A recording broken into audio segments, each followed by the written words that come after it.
Awesome. All right, guys, we have 3 packages here that we're going to be unboxing, all reptiles today. So we have a shipment of ball pythons from Peter Williams, who is also our rat breeder. We have some tortoises, and then this box is one we've been waiting for a while that has a bunch of colubrids in it, some that will be for sale, and a bunch that are going to be for breeding for future stock. So we'll go through it. First, we'll just show the tortoises here that just came in. So these guys are RedFoot Tortoises, and they do vary a bit in color and how they display on their shells and that. So we can show a couple here to kind of give you a comparison. So you can see this one here showing a little more of that orange, and that could develop as they grow. So this one might end up being brighter. You can see the shell differences as well. A little bit of, yeah, it's a little bit different patterns, but tortoises have been pretty popular lately, so we're trying to keep as many in stock as we possibly can. So right now we just have redfoots, but we do work with a breeder who breeds Russians, Hermans, cherry heads, and a few other species as well. So you'll see those hopefully come the breeding season, spring and summer now. So that's the first shipment there. The next one's going to be the ball pythons. So we'll go through these. And we'll kind of start at each one here, pull them out, and we'll take a look. So this guy here is a pastel blackhead het red exanthic. And these are all 2019s. So they have a little bit of size to them. So that's number 1 there.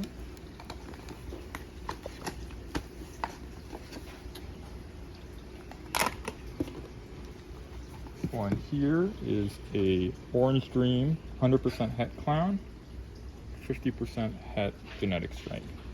And all the het means is that they are carrying the genetic, but not necessarily displaying it.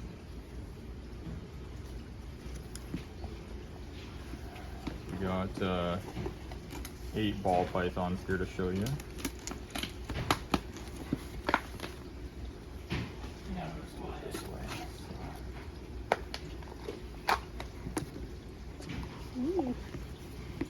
We got a lesser, and this one is het clown, 50% het genetic stripe.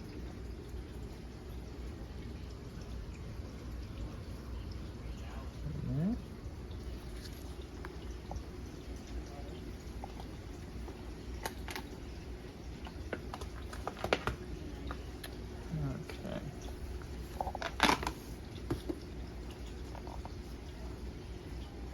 Here we have a male firefly.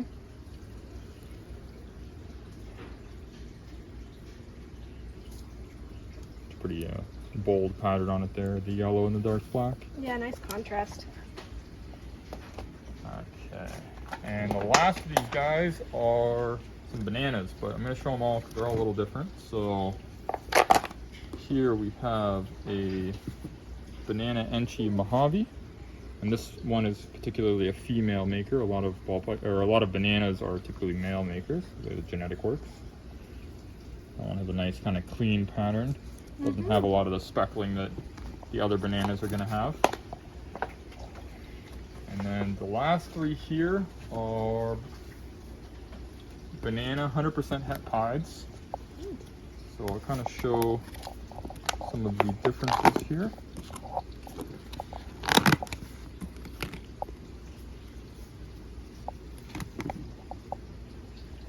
Show a couple there.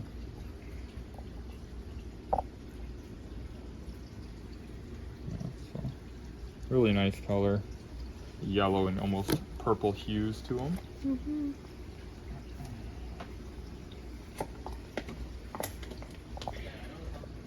And they're like beautiful there. Yeah, all the light coloration on the side here. Nice a bit fading. of a shed. And then yeah, they get all the speckles throughout them.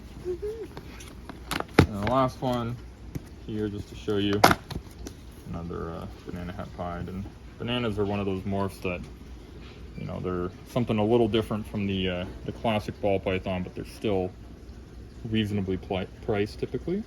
Look at his little face. If you want something a little different. and you're looking for a ball python, the bananas are always a good option. And if you're a breeder, the banana het pied is still a good option to make some pretty nice animals. So, and then we'll go through the last big box here. It has all the Colubrids in it.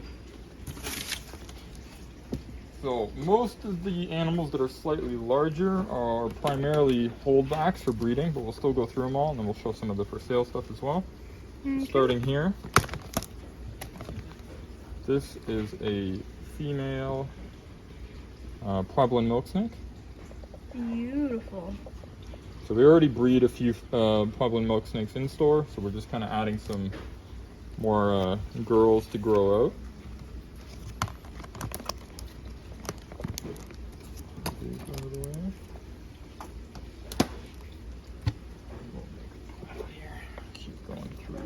This is a female het sun-kissed lavender, so not actually displaying any genetics. It's still a very nice, clean, evenly patterned corn snake.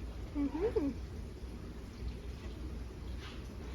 these, I think there's a pair of these, and it's what you can use to produce the orchid, which is almost like a purplish looking corn snake. Really nice. This is a diffused. So diffused is also, so blood and diffused are basically interchangeable. Blood is a line bred diffused corn. So they'll get more reds as they grow, and then they have the checkered belly removed on a diffused corn. Oh, look at the iridescence there. You can just barely see it on camera. Doesn't do them justice. This guy's back in the container there. And let's take a look here. So this is a caramel het hypo het scaleless. The caramel just gives it that kind of yellow color. When they're first born, they look like a normal corn snake with just a faint amount of yellow on them. And then as they grow, it kind of goes throughout their whole body. And this one's also het scaleless. We do produce a few scaleless corns here. Whether this one will be used to produce any, we don't know yet, but they still need some growing time. They're still on the smaller side, so. Okay, what do we have for there? This is a Tester het snow. Maybe. I believe there might be some. I forgot to open this one properly. I believe there might be some other genetics in this one as well that weren't written on, but oh, it's alright, we'll still show it here. So the Tessera is that stripe going down, and it's one of the few co-dominant genes in corn snakes. Most of them are recessive. So what that means is this can pretty much go to any other corn snake, and it'll still produce half the babies will still have that pattern there. And then if some of the other genetics come up, we'll basically get that pattern with some different colors and things. Produce a good variety of corn snakes. These are nice classic Okatee corn. Oh, that's beautiful. So the Okatee, it gives it that bold black barring on the pattern. So a lot of them are mixed with other genetics, and sometimes it kind of gets washed out. As an example, we have some Okatee het scaleless corn snakes that we breed here, but I wanted to get some pure Okatees so that we can produce some pure ones with nothing else in there.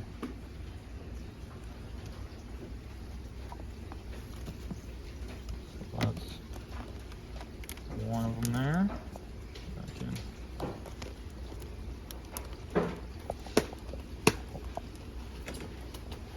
Going in here, we have another one. Same thing, Okatee. This one's a little bit bigger. Still a really nice snake.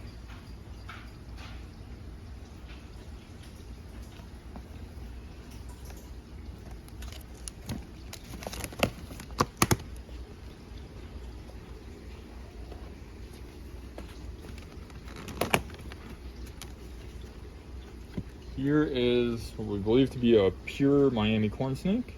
So we have a female Miami, and we haven't been able to do much with it besides create some crosses with red factor and things like that. But now this will let us produce hopefully some nice looking pure Miamis. Mm-hmm. And again, this is a locality, not a typical morph, so all it does is it gives them that kind of gray undertone.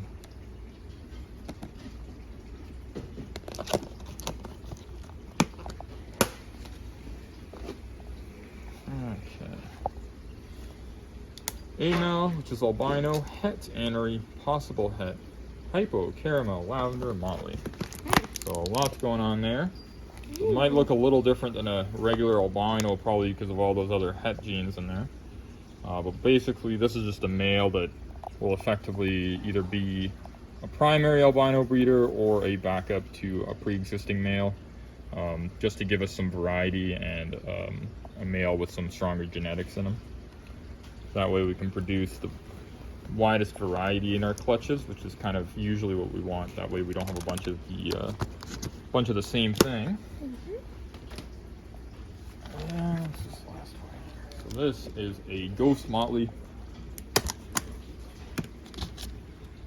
So ghost is the anery and hypo gene together, and then motley will change that typical corn snake pattern to have these little circles on their back there. Sometimes they can be a little different, or they'll jumble up like you see here on the back end. But in general, it just changes the pattern.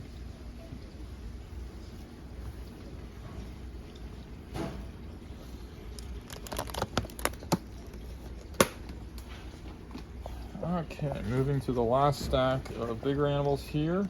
So this is the match to that other het sun-kissed lavender. We won't pull them out because they're pretty similar looking. So the hope with these guys is to produce some orchids down the road. This guy here, girl, Cinder Lava. We actually have a couple Cinder Lavas or combos of them that were growing out. And it's just a different kind of look. It's really faint, grayish white, and the pattern kind of gets all faded out. So, really nice snake. Oh, that's gorgeous. Okay.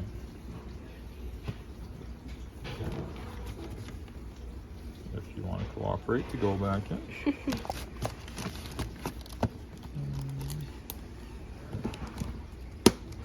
Alright. These last two I'm quite excited for. So, one of the lesser seen milk snakes is the Andean milk snake, and we have a male that we actually got from a customer who was moving away. And finding females is quite difficult, but not only did we get some females, we got some aberrant females. So rather than having that typical milk snake pattern, they have much crazier looking patterns. So I'm pretty excited for these. It'll be, if we do end up producing some, it'll definitely be a first for me anyway, for this species. So we already work with Sinaloan milk snakes, and Honduran milk snakes, and Pueblan milk snakes. And now we'll have, hopefully, a fourth species. We're growing out Nelson's milk snakes as well, but this will just be something kind of a little bit different. And here is the other female.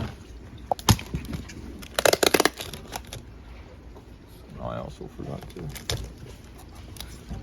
open a bit.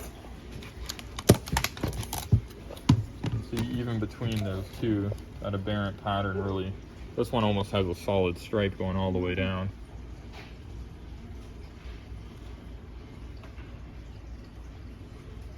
Yeah. Perfect. Alright. Okay, now we can get into some of the stuff that is, oh, never mind, I lied.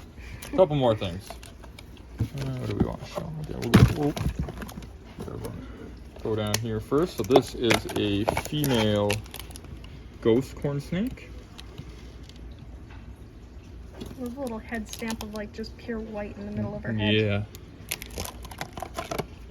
And then for comparison, we have a ghost red factor. Red factor is one of those genes that's a little newer, and you can kind of throw into everything, but if you have two animals with red factor, you get a lot more of that pinkish and red tones. And when you throw it on an anery type snake, it often turns into that pinkish color. Oh, that's gorgeous. Yeah, so Look at it. you don't quite catch it all on camera, but there's not many snakes that are truly pink. Yeah. So, and with red factor, you don't always get it, but sometimes you do, and it's nice when you do.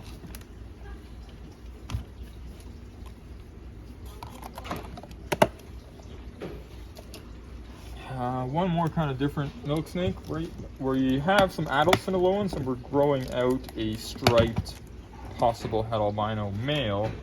Females are kind of harder to come by because the breeders want to keep them all. But we got this one. Take the paper out of it. This one's got, again, you can, bit of a different pattern to it. This one isn't shed right now, but you can see the tail just, I mean, this is weird. I wasn't even expecting that. It's almost just a white patch on the tail there. And then, yeah, just a cool pattern on a Cinder that you don't see. And then the albinos are pretty crazy too. If any, or if both of these adults end up proving out to have that genetic in them. That one looks like he's also going to be very, very bright because he's in blue right Yeah, now, but he yeah. still looks like a normal snake. Yeah, so that black will probably be really dark and the red will be nice and bright. And then the last one here for the growths is just a albino motley. Aww. And then we'll get into some of the stuff that will be available from this box anyway. What do we have here? So first off, we'll show, so these are Lampros Greery Eye. They're a Mexican king snake. A nice smaller species of king snake. They only get about 2 to 3 feet. We actually produce some of them here, but we can only produce so many, so it's definitely nice to get some, especially when we haven't had them in a little while. Nice high contrast, like they're very defined Yeah, lines. and the nice thing about them too is they're one of the king snakes that doesn't seem to freak out too much when they're little or bite or poop. So they handle closer to like a baby corn snake, and then but they only get 2 to 3 feet, which is super nice if someone is looking for a smaller snake. I think there's 2 or 3 of these guys. Yeah, I mean, like they were just in a box. And they're small babies, and they're not freaking out. Yeah, exactly. They're pretty calm. And we'll just show the last one here. Yeah, it looks like 1 boy, 2 girls. Little trio. That one's a lot more like greenish. Yeah, they'll vary a little bit. And then these are another nice little milk snake. So these are, is there only 2? I think there's 2. Lampros Greery Eye, or variable king snakes. So they get their name because, I mean, you can have a clutch of them and they'll all pretty much look different, which is fun. They don't produce a lot of eggs in my experience, at least when I've read them, but I've always gotten some good variability in the clutches. That one there isn't shed. And then we'll show this other one that looks, and you can see like same species, probably siblings, but you know, it's a totally different snake. I actually have a male that looks very similar to this little baby here.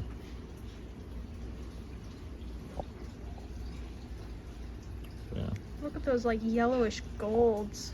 Yeah, it's like light yellow and almost goes pure orange or dark orange by the time it gets to the tail. And again, just a nice little calmer king snake that's a nice manageable size as well. Okay, so now we have some albino Nelson's milk snakes. That one looks like it's shedding. I'll pull this one out because it's out of shed. And it's looking quite good. Now this one's got a bit of a different pattern too, which is cool. The albino just turns that red into more of an orange. And then it's the yellow band, and then that other band almost goes a pink rather than a white. But this one's, the patterning starts to get thrown off at the end there and almost disappears on the tail, which is kind of cool. I always love the yellow bands on these guys. It looks like it's drawn on. Yeah, like with paint. And then also in my experience, I don't know if there's any truth to this, but I've always seen the Nelson's milk snakes as being quite calm, especially when compared to like Cinder and Hondurans. So If you're looking at a milk snake for a starter, that might be a good option. And what do we have here? He doesn't love people, is what it says on this container. So we're gonna see if he loves me. This is the ladder snake, I believe. This, I think, is the bear. Yeah. So this is a ladder snake. It almost looks like a corn snake. It's very similar looking, but they have that pattern there, which is obviously where they get their name from. I don't actually, since I've been at the store almost 10 years, I don't think we've actually had this species before, so something a little different. The head almost reminds me of a bull snake almost in its shape at the back. Oh yeah. This beautiful snake. Yeah. And it's quite thick for its size too. Like you have a corn snake of equal length, and they're usually a bit thinner. So. He seems to be fine with people to me. Yeah, well, we'll see what he's like when he warms up. Exactly. Okay. What is in this one?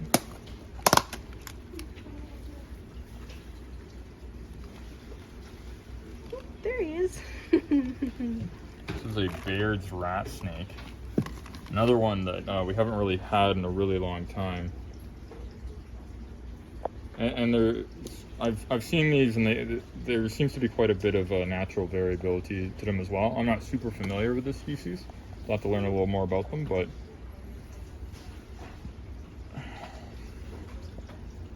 yeah, nice snake, something different. And then we'll show the last of the guys in here. Looks like there's a little one and then two that are a little bigger. Okay. So these are Japanese rat snakes. Just little ones. We had some for sale last year.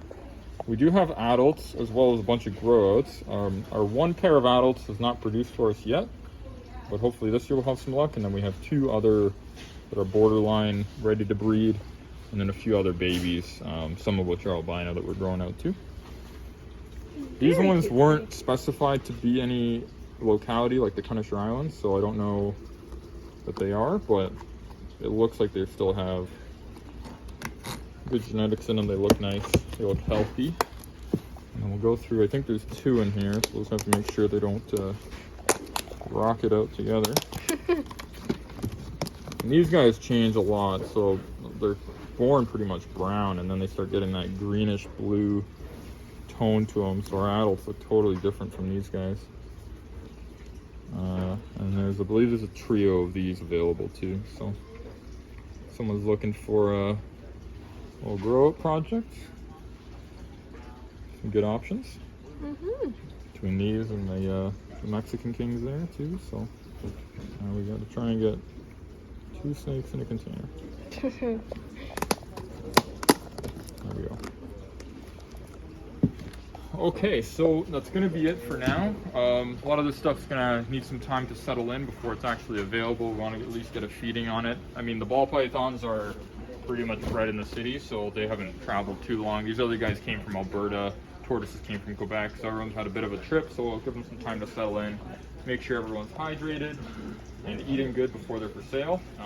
Assuming that's all good, you'll see a lot of these animals available in store and on the website shortly, and possibly at the Reptile Expo coming, not this weekend, but the following weekend, which we'll be attending. So we'll have a big variety of animals, all the dry goods will be there, and if there's anything else you're after, just let us know, we'll bring it for you. Besides that, next week we should be having another shipment from Alberta from Canadian Mouseman, which will have a few Colubrids on there as well. Some good varieties, some snakes we haven't had in a while, and all of those will be for sale. And then following that, I think there's probably some fish shipments, and then we ourselves are going to be ramping up for the upcoming breeding season. We're starting to wake up everybody. We're going to start putting some food into them, making sure their weight's good, and then hopefully we'll start seeing lots of eggs being posted. And before long, hopefully some babies hatching. So thanks for watching. If anyone has any questions about any of the animals you saw here today, feel free to leave a comment or message our Facebook page directly, or give us a call as well. And you should see some other unboxing videos coming up pretty shortly. So again, thanks for watching.